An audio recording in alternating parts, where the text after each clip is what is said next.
La taxe sur la valeur ajoutée TVA ne profite pas à l'État congolais, a déclaré le directeur général des impôts DGI. Pour une gestion et contrôle efficace de cet impôt, le patron du fisc, Barnabé Mwakadi Mwamba, sollicite l'implication totale du gouvernement congolais pour la mise en place de caisses enregistreuses afin de faciliter la gestion et le contrôle de la TVA. Pendant ce temps, dans certains postes frontaliers du pays, les efforts de mobilisation des recettes douanières s'amenuisent à cause de l'interdiction d'utiliser des scanners. Comme c'est le cas au poste frontalier de Goma dans le Nord Kivu, cette décision unilatérale est à la base de la fuite des recettes douanières. Les détails de tous ces titres et bien d'autres dans le corps de ce magazine Fiscalité et Développement dans une présentation de Didima Vambou Nombolo Pepe. Agence Galaxy Media, la passion de développer la RDC. Bienvenue à cette nouvelle édition du magazine Fiscalité et Développement, la grand-messe des finances publiques, questions économiques et dossiers de développement en République démocratique du Congo.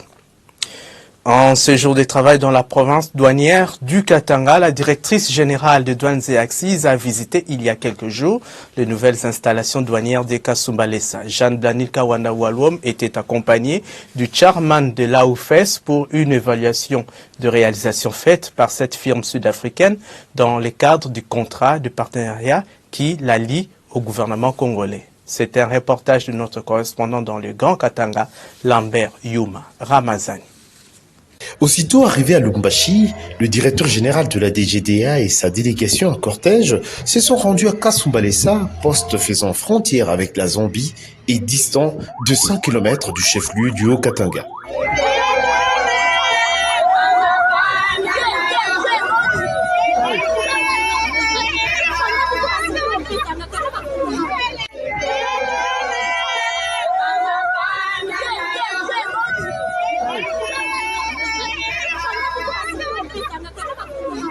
En compagnie du directeur provincial de la DGDA Katanga, Madame Jeanne Blandide Kawanda a procédé à la visite des infrastructures qui s'élargissent et se modernisent davantage ici. C'est à l'image de ce bâtiment en construction que la société Trafigo rajoute aux 2 autres plateformes en import et en export déjà opérationnelles. Et sur cette aire de stockage est implantée une unité de scannage que gère pour la DGDA les services de l'AUFS. Il a été donné à la chef de la douane congolaise toutes les explications plausibles sur le fonctionnement de cette unité dont la fiabilité a été attestée par les membres de la délégation montée à bord. Les anomalies que nous constatons, nous faisons des alertes sous forme de notes techniques de mémo et nous envoyons auprès du directeur provincial. À Whisky, c'est une autre unité de scannage, la deuxième à laquelle a été conduite Madame le DG par le directeur provincial René Kalala. L'autorité douanière s'est dite satisfaite de cette collaboration avec la UFS, instance africaine qui offre ses services à la DGDA. C'est un grand travail qui a été abattu et nous évoluons bien dans notre programme de réforme. Il y a maintenant un partenariat service secteur, comme on dit, privé, public et sud-sud.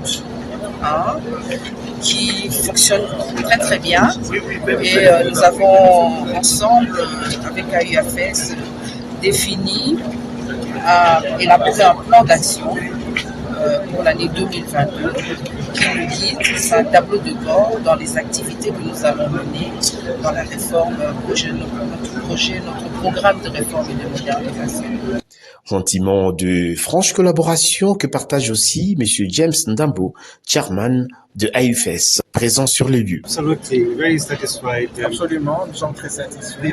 La présence de Madame DG ainsi que de son équipe montre leur engagement de pouvoir accompagner le programme pour la réalisation des revenus, l'augmentation des revenus pour les. So we're very, very satisfied. Avant de regagner Lubumbashi notamment, le premier des douaniers a eu une conversation à bâton rompu avec le personnel de la douane Kasumbalesa. Question de les inviter sûrement au civisme, au changement de mentalité pour que Kasumbalesa réécrive sa réputation. Lors de son récent périple de travail dans la province douanière du Katanga, la patronne de la douane congolaise s'est rendue aussi au poste frontalier de Lukangaba dans le territoire de Sakania pour inspecter les travaux de construction d'une plateforme logistique gigantesque devant moderniser et faciliter les opérations de dédouanement dans cette partie du territoire national à la frontière avec la Zambie. Regardez. Sur la route du poste frontalier de Lukangaba, territoire de Sakania, province du Haut-Katanga, le cortège de la patronne de la douane congolaise s'arrête à Mokambo. Moment historique pour ces douaniers affectés au sud de la RDC de faire leur première rencontre avec la directrice générale de la DGDA. Jeanne Blandine Kawanda Walwom profite de cet instant pour les féliciter et les encourager à remplir loyalement leur mission, celle de mobilisation des recettes de l'État et de lutte contre tous les antivaleurs. Je voudrais juste répéter auprès de vous, ce contact humain est très important. Je viens vous encourager à vous mobiliser pour que nous puissions mobiliser encore plus de recettes et maximiser pour pouvoir servir notre pays. Le mot d'ordre aujourd'hui, le changement de narratif, c'est servir le pays. D'abord, changement de notre mentalité, de cette culture du service personnel, intérêt personnel pour l'intérêt de la nation. On vous a donné la carotte en augmentant vos rémunérations sensiblement. Vous allez le sentir quand vous allez percevoir vos salaires de ce mois-ci. En contrepartie, c'est pour justement vous mettre dans des conditions telles que vous ne soyez pas obligés d'aller tirer à gauche, à droite. Il faut relever aussi votre niveau. Il faut relever le niveau du douanier en uniforme, sa dignité. Sa dignité en faisant bien le travail. Avec votre salaire, je pense que vous pouvez bien vivre et mieux servir la République. Après ces brefs et utiles face-à-face entre la patronne de la DGDA et les douaniers basés à Mokambo, direction poste frontalier de Lukangaba à la frontière avec la République zambienne. Ici, une plateforme logistique moderne est en pleine construction. Exécutée par une entreprise chinoise, les travaux avancent à pas de géant. Le chantier est immense au regard de ce projet gigantesque. Ça sera le bureau de douane le plus grand et le plus modernisé du pays. C'est vrai que j'avais vu les plans que l'entreprise chinoise m'avait présentés dans mon bureau et je vois que les travaux évoluent bien, normalement, et surtout l'ampleur de ce projet qui va encore une fois, avec les infrastructures qui seront installées ici, propulser la RDC dans le commerce international. C'est un projet très ambitieux du gouvernement congolais et donc, comme je me répète depuis que je suis arrivée, nous sommes dans cette démarche de faire de la RDC un grand, réaliser le fait que nous avons dans notre esprit que la RDC est un grand pays et que cela est en train de devenir effectif avec tous les travaux qui ont été initiés par le gouvernement congolais. D'ici quelques mois, les gabelous du poste frontalier de Lukangaba dans les territoires de Sakania, à la pointe sud de la République démocratique du Congo, pourront travailler dans des infrastructures appropriées et dignes d'une douane répondant aux standards internationaux. Une douane professionnelle et bien équipée, orientée vers la facilitation des échanges, se mettant réellement au service de la population. Il y a quelques écueils qui dérangent les efforts de mobilisation des recettes douanières et accisiennes dans certains postes frontaliers de la RDC, dont celui de Goma, au Nord Kivu. Jérôme Sekanapenepapa, journaliste économique et coordonnateur national de l'ONGD, regroupant les journalistes d'investigation dans le secteur économico-financier, dénommé Toile d'araignée, est monté au créneau pour dénoncer à haute voix toutes ces manœuvres dilatoires qui ne sécurisent pas les recettes de l'État. On l'écoute au micro de votre magazine. Les réformes sont très importantes pour toutes nos trois régies. dans la mesure où elles permettent à celles-ci de pouvoir créer les plafonds des assignations. Nous en avons pour preuve ce qui vient de se passer au niveau de la DGI, où l'administration fiscale a mobilisé 1,5 milliard de dollars américains, une grande première, en un seul mois, le mois d'avril 2022, et ce grâce, entre autres, à la performance du management du directeur général Barnabé Mwakadi Mwamba et son staff, mais aussi et surtout au super profit prévu dans le code minier de 2018. Donc là, on sent que lorsqu'on applique dans toute leur quintessence les réformes, les résultats est au rendez-vous. Mais il y a encore d'autres réformes qu'on attend, ce côté-là, notamment l'identifiant fiscal unique qui nécessite 15 millions de dollars. Nous avions parlé de ça la fois passée.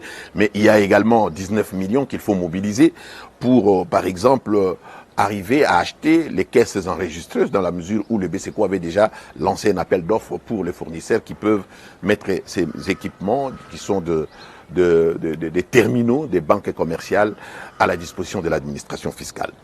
Mais du côté de la DGRAD, on a aussi des réformes, notamment le LOGERAD qui se trouve installé parmi les 3 logiciels qu'on trouve maintenant aujourd'hui dans la chaîne de la recette publique.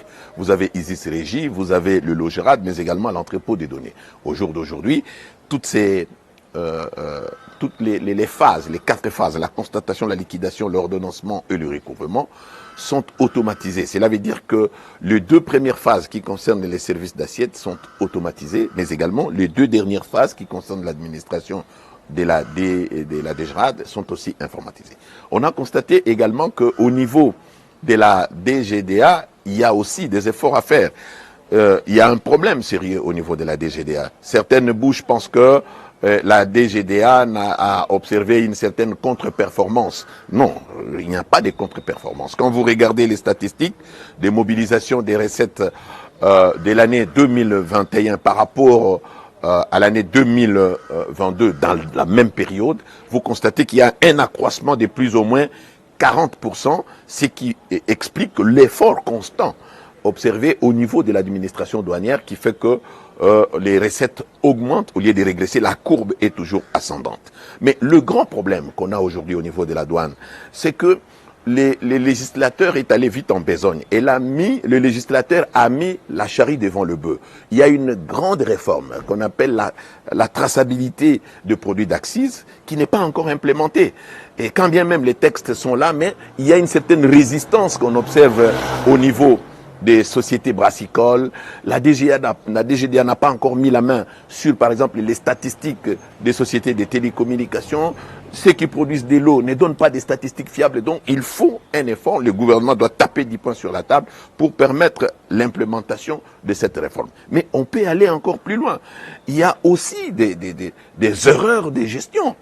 Par exemple, les directeurs provinciaux de la DGM s'étaient permis, le 14 avril dernier, de pouvoir suspendre l'exploitation du scanner au niveau de la Grande Barrière. Ce qui est une erreur grossière et les recettes en ont subi les coups. Le scanner, c'est un outil qui est internationalement connu comme facilitateur de contrôle au niveau des postes douaniers. Dans tous les cordons douaniers, vous avez le scanner qui sont placés là-bas. Donc pour les containers, un scanner peut contrôler en moins de 5 minutes tout un conteneur et va voir tout ce qui est caché là-dedans. Ça diminue les tracasseries, ça diminue les longues procédures administratives. Et lorsque vous cachez une arme, par exemple, dans un conteneur, le scanner va voir. Tout va apparaître sur l'écran.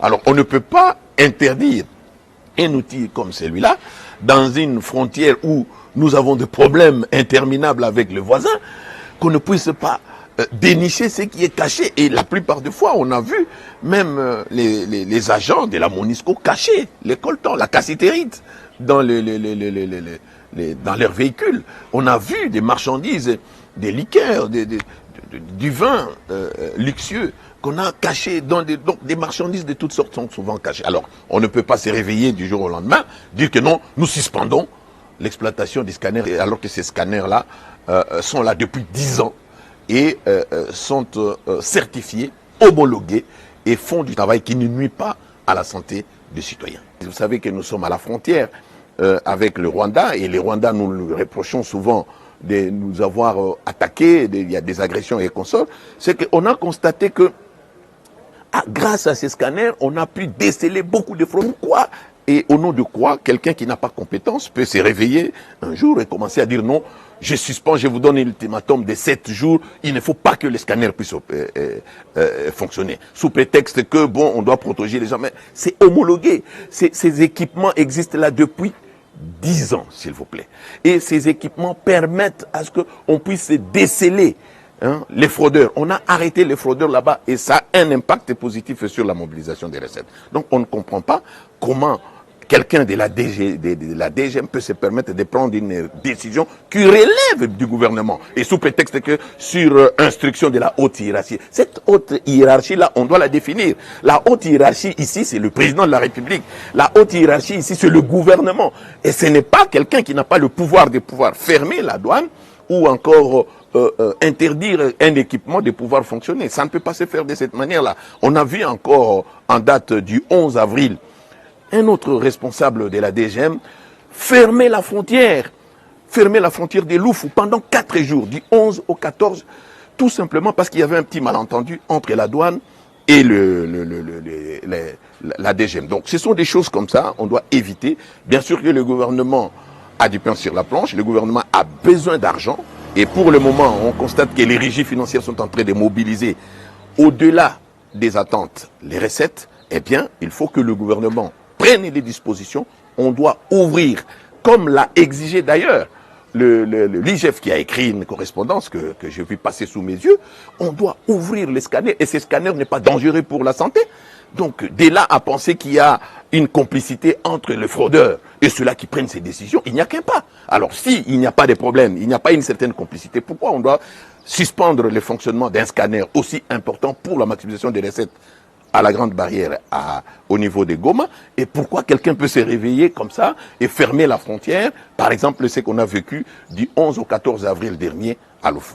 Un autre problème qui se pose avec acuité au niveau de la douane, c'est un problème d'effectifs. Le pays est tellement grand, vous avez 2 345 410 km² et vous avez dans certaines provinces un effectif très réduit pour un espace très très grand qu'il faut protéger. Je prends par exemple dans les Tanganyika où vous comptez seulement 28 douaniers qui sont chargés de surveiller 100 outils de travail appropriés, 100 matériel. Tenez-vous bien, 700 km qui nous séparent non seulement du Burundi, de la Zambie, mais également de la Tanzanie. Donc, il y a moyen de donner un coup de pouce au niveau de la douane pour que les effectifs passent de 6400 par là aujourd'hui et qu'on remonte jusqu'à plus ou moins 10 000. En ce moment-là, on pourra déployer le personnel et doter le matériel. Parce que si on demande à la douane elle-même de pouvoir financer l'acquisition des équipements pour la surveillance des frontières, ça posera problème. Donc nous osons croire que le Premier ministre est en train de nous suivre, nous osons croire que le ministre des Finances est en train de nous suivre, tous les responsables sont en train de nous suivre.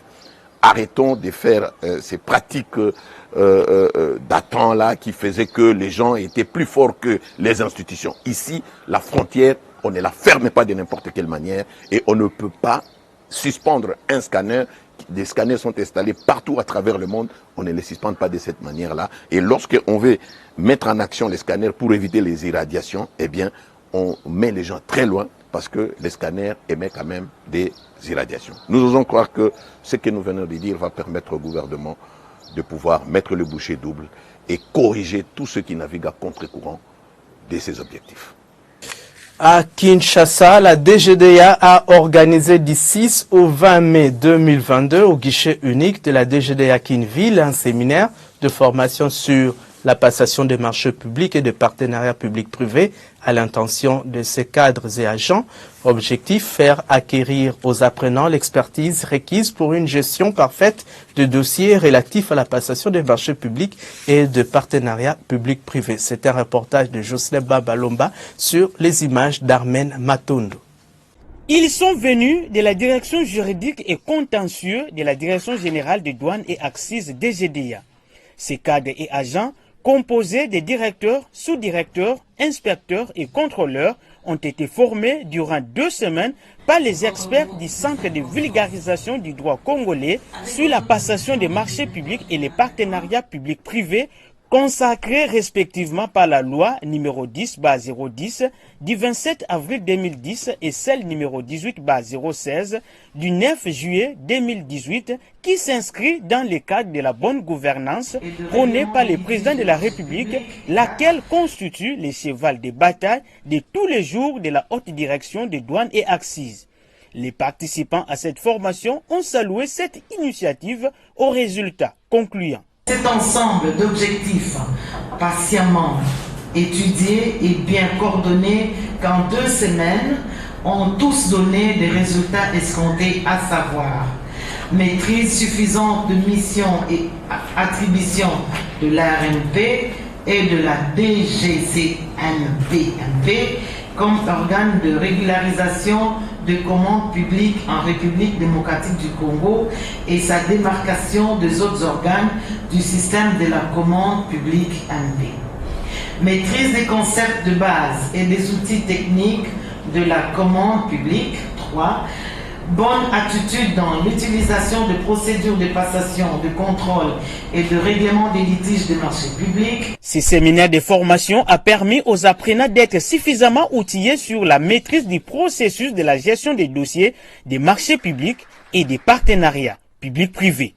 Au cours de ce séminaire, les apprenants ont eu l'opportunité et l'avantage de mieux maîtriser les procédures ainsi que les pratiques relatives à la passation des marchés publics et aux partenariats publics et privés. Pour le directeur général adjoint en charge de l'administration et des finances, qui a clôturé ce séminaire de formation, a appelé tous les formés à mettre toutes les connaissances acquises au profit de la DGDA, qui est appelée à mobiliser les ressources internes pour le compte du trésor public. J'invite les participants à capitaliser les connaissances ainsi acquises et à les mettre en pratique, chacun dans l'exercice de ses fonctions, car la bonne gouvernance de la DGDA en dépend. En effet, la Direction générale des douanes et accises, en tant que service public, est appelée à conclure des marchés avec les partenaires publics et privés. La haute direction de la DGDA, par les billets de son directeur général adjoint, a émis le vœu d'étendre cette formation en province dans les tout prochains jours. Le directeur général de recettes administratives judiciaires domaniales et des participations DGRAD, Jean-Parfait Ntabala Mourandikiré, a procédé le lundi 16 mai dernier au lancement officiel de la mission de contrôle mixte DGRAD Environnement. L'objectif étant de mobiliser les recettes à l'initiative du ministère de l'Environnement et Développement durable pour les canaliser vers le compte général du Trésor public. Muriel Makeseloutina, Céline Boumba, Angelani Lagrasse. La mobilisation accrue de recettes demeure le cheval de bataille de cette régie financière que dirige Jean-Parfait Ntabala, directeur général. Devant cette foule immense de missionnaires venus du ministère de l'Environnement et Développement durable, ainsi que de la DGRAD, Jean-Parfait a lancé la mission de contrôle mixte de DGRAD Environnement en présence du secrétaire général à l'Environnement et Développement durable et du directeur des cabinets adjoints de la vice-première ministre en charge de l'Environnement dans un contexte national marqué par un accroissement de la mobilisation des recettes publiques internes. En date du 16 janvier 2022, le patron de la DGRAD a signé avec le ministre des Finances les contrats de performance pour la mobilisation accrue de recettes 2022, une idée qui part de la non-organisation de missions de contrôle dans le secteur de l'environnement depuis 2014. Pour l'exercice budgétaire 2022, la DGRAD devra atteindre les prévisions budgétaires fixées par la loi des finances numéro 21/029 du 31 décembre 2021, qui sont de l'ordre de 2 935 milliards 21 772 708 francs congolais, représentant une augmentation de 33% par rapport aux recettes réalisées en 2021. Cet accroissement des prévisions budgétaires démontre que le défi de développement du pays est encore immense et que le gouvernement a besoin davantage de recettes pour mettre en œuvre son programme. Dans son allocution lors du lancement de la mission mixte, Jean Parfait a invité chaque membre de cette mission à la conscience pour apporter sa contribution à l'effort de mobilisation de recettes assignées à la DGRAD dans le secteur environnemental. C'est ainsi que Son Excellence Monsieur le Ministre des Finances a signé l'ordre de mission mixte numéro CAB bar 1000 bar finance bar 2022 bar 144 du 5 mai 2022.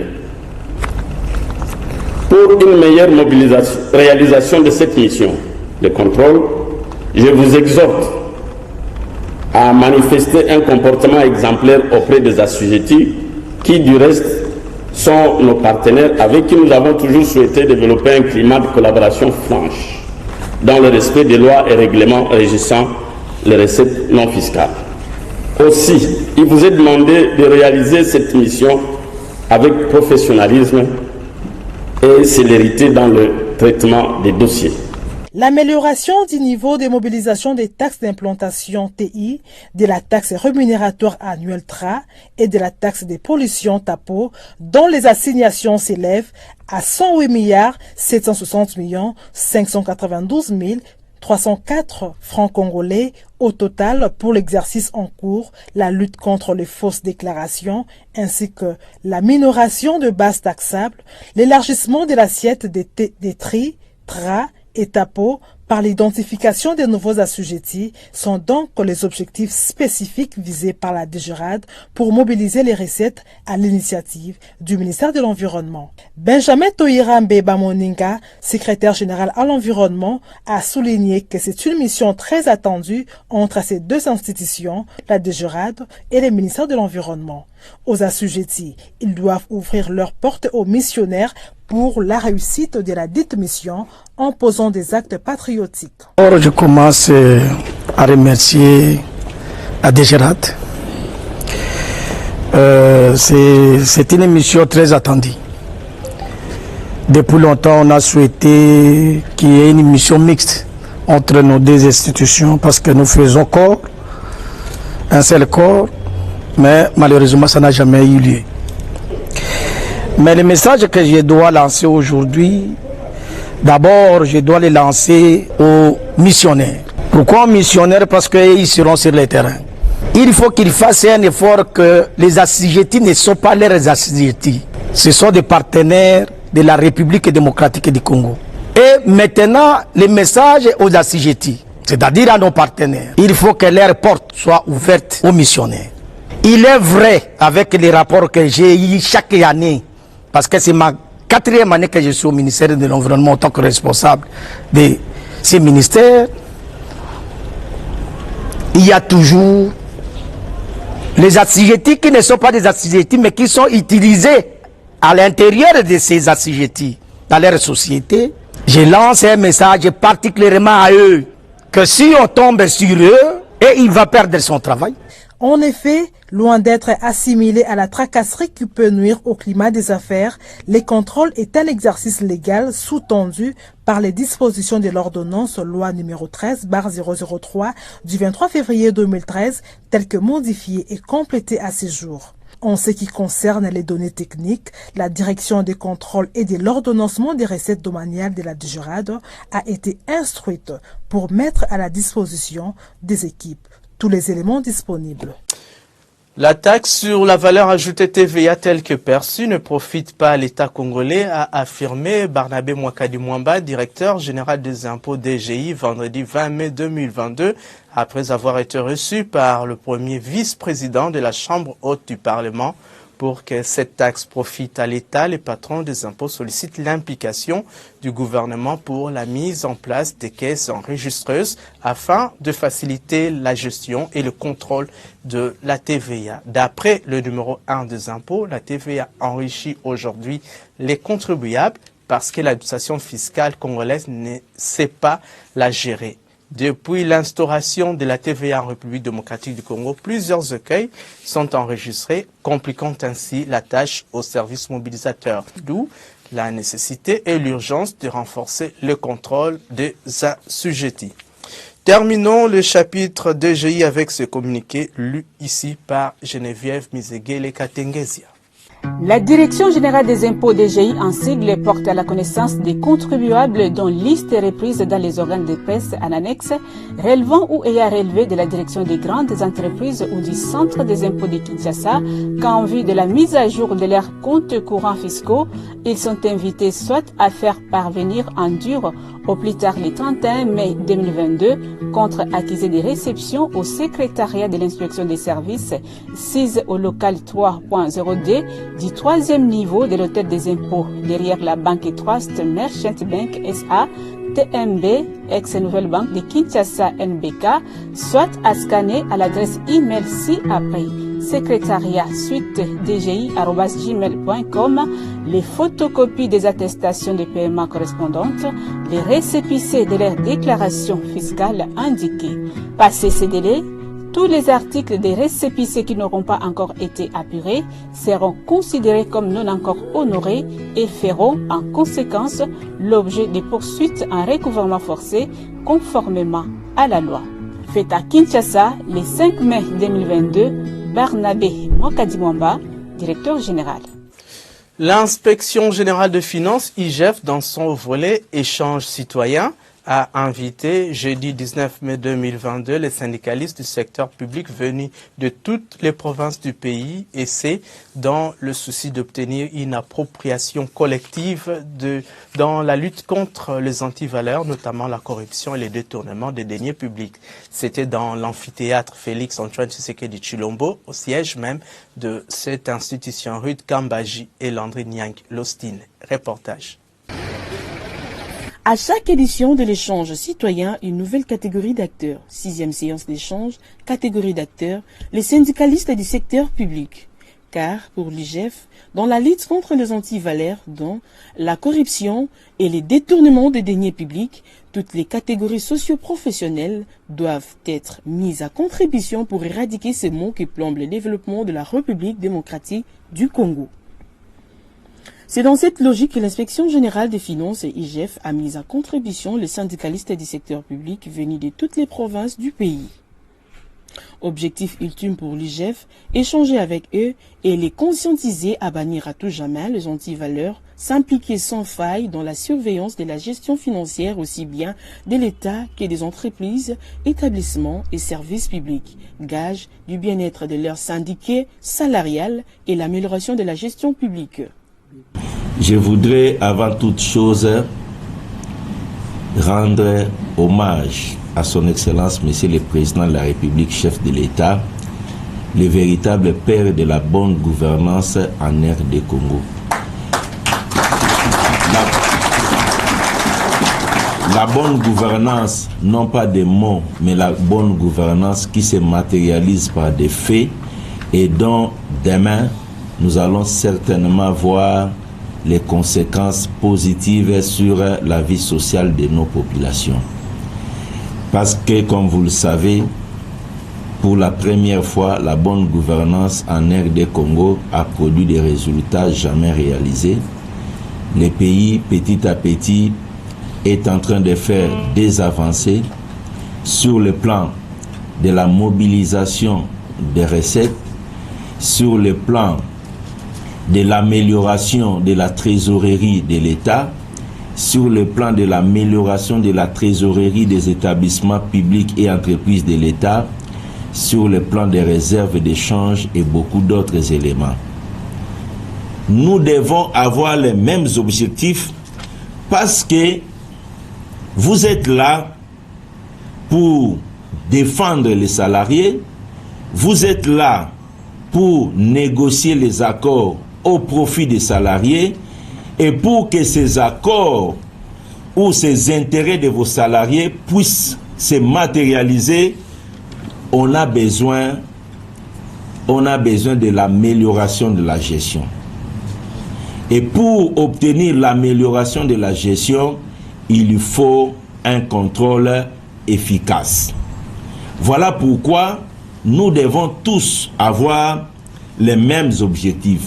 Mieux un contrôle est exercé, mieux nous avons l'amélioration de la situation financière et de l'État, des établissements et entreprises publiques.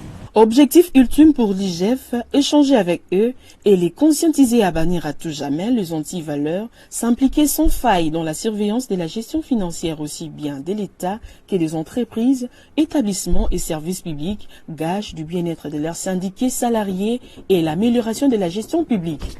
Les leaders syndicaux, membres de l'intersyndicale nationale de l'administration publique et des entreprises publiques se réjouissent au plus haut point et à plusieurs vues d'être associés à cette activité qui cadre bien avec l'une des missions du syndicat en référence à sa fonction revendicative dont le pivot idéologique révèle l'approche intégrée de la patrouille financière qu'entreprend l'inspection générale des finances. Cet échange citoyen avec le syndicaliste a abouti à la perspective de la mise en place dans les tout prochains jours d'un cadre de concertation IGF syndicat du secteur public. Si vous êtes industriel exerçant en République démocratique du Congo, rassurez-vous que vous êtes assujetti au paiement de la taxe de promotion de l'industrie locale TPIL pour les ventes de vos produits sur le marché local. Dans ce cas, collectez et reversez mensuellement la taxe de promotion de l'industrie locale au taux de 2% du prix du revient industriel. C'est contribuer à la pérennisation du cycle de financement des projets industriels en RD Congo. Tenez, la taxe de promotion de l'industrie locale est une parafiscalité préaffectée au financement des projets industriels. Ceci est un message du Fonds de promotion de l'industrie. FPI, votre partenaire privilégié pour la réussite de vos projets. Inspection de l'évolution des travaux de construction du mausolée de Patrice Emery Lumumba à l'échangeur de l'Imité en marge de la célébration de la fête de l'indépendance du 30 juin et ce de construction du podium papal en prélude de la visite du pape François à Kinshasa en juillet 2022. Le Premier ministre était sur le deux sites. Jeudi 19 mai 2022, Jean-Michel Samaluko Nekenga a affiché sa satisfaction partout où il est passé. Commentaire Marlène Bassoussou, c'est Sakoum. Au bureau comme sur le terrain, le Premier ministre a déployé d'intenses activités.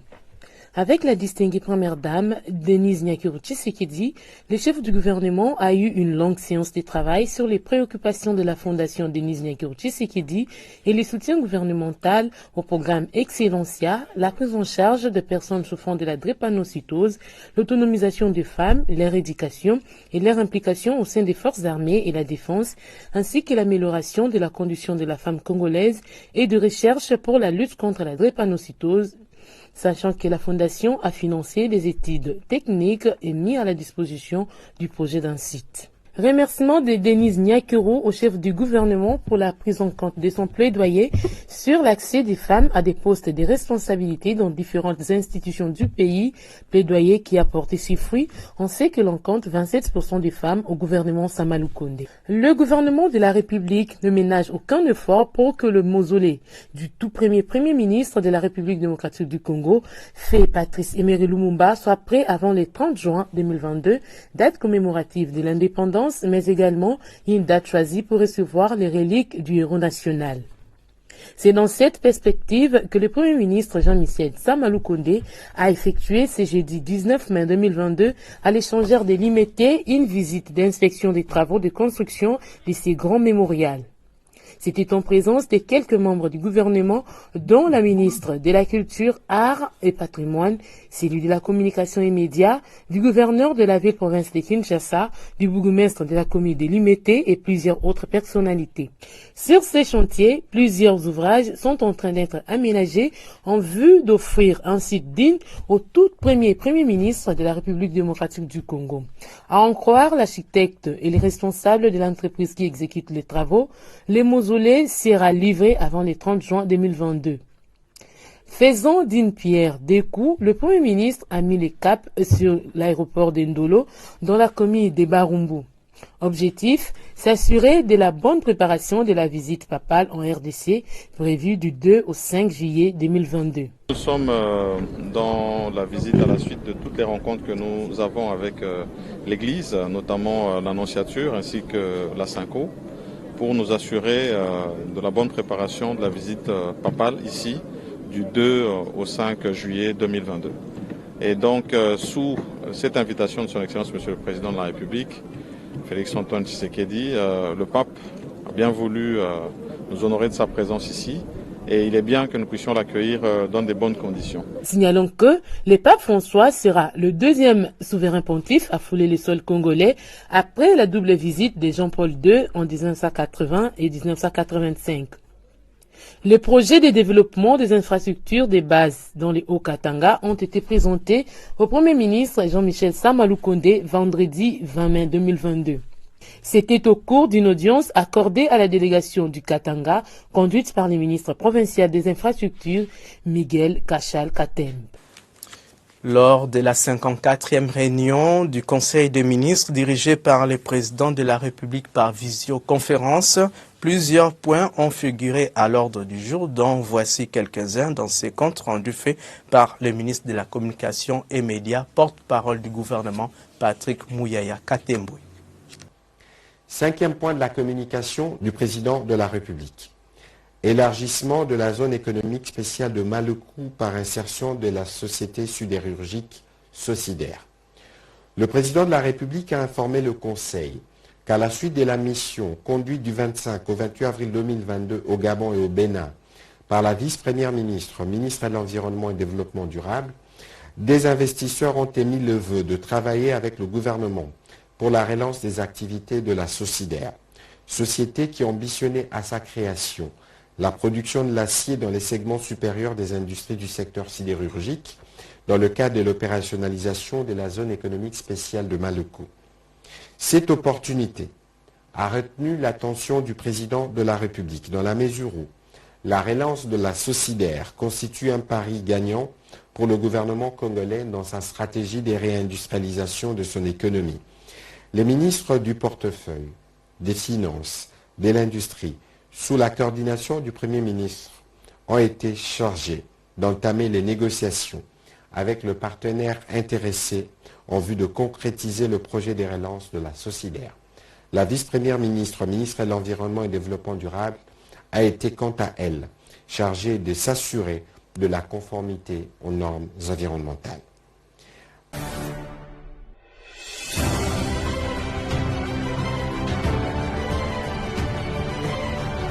Voyons maintenant comment se sont comportés les prix de quelques denrées alimentaires de grande consommation sur les principaux marchés de Kinshasa au samedi 21 mai 2022 avec Naomi Makwela et Tchouné. Ouvrons ce tour d'horizon des tendances de prix des denrées alimentaires de grande consommation avec la viande TS, dont le prix d'un carton de 20 kg est resté en hausse depuis plusieurs semaines sur le principal marché de la ville de Kinshasa. Au marché de la Liberté, le prix de ces produits est à 260 000 francs congolais. Au marché Zigida, le coût de ce même produit a grimpé de 250 000 francs congolais à 253 000 francs congolais. 250 000 francs congolais, c'est les prix observés au marché Gambela et enfin au marché Matete. Il faut décaisser 220 000 francs congolais pour avoir le même carton de la viande TS. Côté légumes, le feuille de manioc, connu populairement sous le nom de pondu, en provenance du Congo central, Maluku et Ntélé, un légume très prisé par les Congolais, la boîte s'achète à 2 000 francs congolais au marché de la Liberté, 3 000 francs congolais au marché Zigida et Gambela et au marché Matete, la boîte de pondu se vend à 2 000 francs congolais. Côté produits secs, sachez que le prix d'un sac de maïs graine de 100 kg en provenance de Kwilu et du Congo central se négocie à 150 000 francs congolais au marché de la Liberté, 170 000 francs congolais au marché Zigida, au marché Gambela, il faut débourser 155 000 francs congolais. Au marché Matete, le sac de maïs graine de 100 kg coûte 160 000 francs congolais.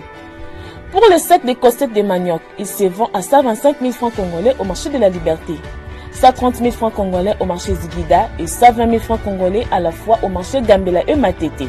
Terminons ce revue en passage de prix de quelques produits alimentaires de première nécessité avec un fruit, l'ananas, dont une boule de 1 kg se vend à 2500 francs congolais au marché de la Liberté. 3500 francs congolais au marché Zigida et Gambela et 3000 francs congolais au marché Matete. Voilà donc les tendances de prix de quelques denrées alimentaires de grande consommation dans les différents grands marchés de la capitale congolaise au samedi 22 mai 2022, collectées par l'agence Galaxy Media. Sur le marché d'échange, sachez que le taux officiel de la Banque centrale du Congo au vendredi 20 mai 2022 a affiché $1 américain à 2004,91 francs congolais, 1 euro à 2111,89 francs congolais, 1 franc CFA à 3,21 francs congolais et RM de la monnaie sud-africaine à 125,98 francs congolais. Au samedi 21 mai 2022, au parallèle cette fois-ci, le taux a varié entre 1990 et 2000 francs congolais. Les billets verts dans la majorité de communes de Kinshasa, à l'aéroport international de Njil, la devise américaine s'est changée à 1950 francs congolais, 2000 francs congolais dans plusieurs supermarchés de Kinshasa et à 2027 francs congolais le roi dollar, précisément sur l'avenue Lukusa, chemin double dans la commune de la Gombe. 2000 francs congolais, c'est le taux observé à Bouta, dans la province du Bazouélé, même taux constaté à Kikwit, dans le Kwilu, à Kasumbalesa, dans le Haut-Katanga, à Lissala, dans la province de la Mongala, et à Goma, dans le Nord Kivu. Le pic du taux de change à l'intérieur du pays, cette fois-ci, a été observé ce week-end à Mweneditu, dans la province de la Lomami, où le dollar américain a valu 2005 francs congolais. On prend à présent les nouvelles de cours des principales matières premières sur le marché international au deuxième fixing du samedi 21 mai 2022. Hausse à Londres et baisse à New York, tel est le tableau qui présente le cours du Brent cette fin de semaine sur le marché international. À Londres, le baril du Brent a coûté 112,91 $ américains, soit une hausse de 1,26%. Baisse par contre de 1,53% du prix du brut léger américain à New York, les barils revenant à 110,38 $ américains. Selon le site prix du baril.com, le cours du pétrole ont terminé la semaine sur une petite hausse tirée par les craintes sur l'offre et la demande d'essence, celle-ci demeurant forte malgré les prix records. 3,41% des baisses côté gaz naturel, les kilowattheures se vendant à 8 008 $ américains. Côté produits miniers, toujours en dessous des 10 $ américains, la tonne métrique du cuivre est en hausse de 0,79% cette semaine, se négociant à 9 460,35 $ américains. Malgré sa stabilité dans les verts à 0,00%, la tonne métrique du cobalt est descendue sous la barre des 80 000 $ américains pour se vendre cette fin de semaine à 74 660 $ américains. L'once d'or est également stable à 0,00% depuis plusieurs mois, se vendant à 1845,41 $ américains. Sur le marché des produits agricoles, tous les clignotants, ou presque, sont au rouge. La tonne du maïs s'est négociée à 779 $ américains, en baisse de 0,35%. Hausse par contre du côté riz de 2,11%, la tonne coûtant 17,17 $ américains. Baisse du prix de la tonne du blé de 5,4% qui a coûté 1 169 $ américains. La tonne du café a affiché une baisse de 0,80% à 216 $ américains. Celle du cacao a perdu 1,66% de sa valeur, la tonne se négociant à 2429 $ américains. Enfin, la tonne du coton a valu 142 $ américains en baisse de 1,52%. Dans le cadre de redynamiser les activités sportives et maintenir des liens entre les cadres et agents de la Direction générale de douanes et axes de GDA et les agents des lignes maritimes congolaises LMC, un match de football loisir a été organisé ce samedi 21 mai 2022 au terrain de l'Académie Oujana dans la commune de Kalamou où les douaniers ont pulvérisé le marin sur le score de 4-1. Au terme de cette rencontre qui s'inscrit plus dans la logique de renforcement des rapports de collaboration entre les cadres et agents de ces deux institutions publiques, suivez les réactions des uns et des autres. Moi, je commence par remercier Madame le directeur général qui a voulu à ce que nous puissions revaloriser encore notre sport. Elle a accepté que nous puissions jouer contre LMC, une jeune équipe, mais qui joue très bien. Et elle a voulu à ce que nous soyons bien équipés. Par cette occasion, nous commençons par la remercier. Et ensuite, j'ai dit l'objectif, c'est valoriser le sport de la DGDA. Parce que la santé de l'agent qui doit chercher à faire des recettes en dépend aussi. Les douaniers doivent être en bonne santé, les douaniers doivent faire son sport comme il faut pour qu'il y ait le temps de bien travailler. C'est pourquoi nous disons que avec cette allure, nous pensons que madame va nous aider à ce que nous puissions continuer à jouer. Et pourquoi pas faire d'autres sports? Parce qu'il y a plusieurs sports. Il y a le football, il y a la marche, il y a beaucoup de sports qu'on peut faire. Je pense que vous l'avez bien signifié, on a perdu avec manière, pas sans avec manière, on a perdu avec manière. Nous pensons que nous aussi du côté LMC, c'est ce qui est vrai, nous continuons encore de travailler sur ça. Le plus fort a gagné et on pensait que nous allons jouer avec les agents, mais on s'est retrouvé qu'on n'a pas joué avec les agents, on a joué avec les fils des agents. Donc nous comprenons ça sportivement et nous acceptons ça sportivement. Madame Nabiso DG Oye! Oye! Kongingo! DGDA Oye! DGDA Biganya Oye! La grand-messe des finances publiques, dossiers économiques et questions de développement est ainsi dite. Merci de nous avoir suivis à Kindu dans le Maniema, sans oublier nos fidèles téléspectateurs de Luanda en République d'Angola. Excellente suite de programme sur cette chaîne.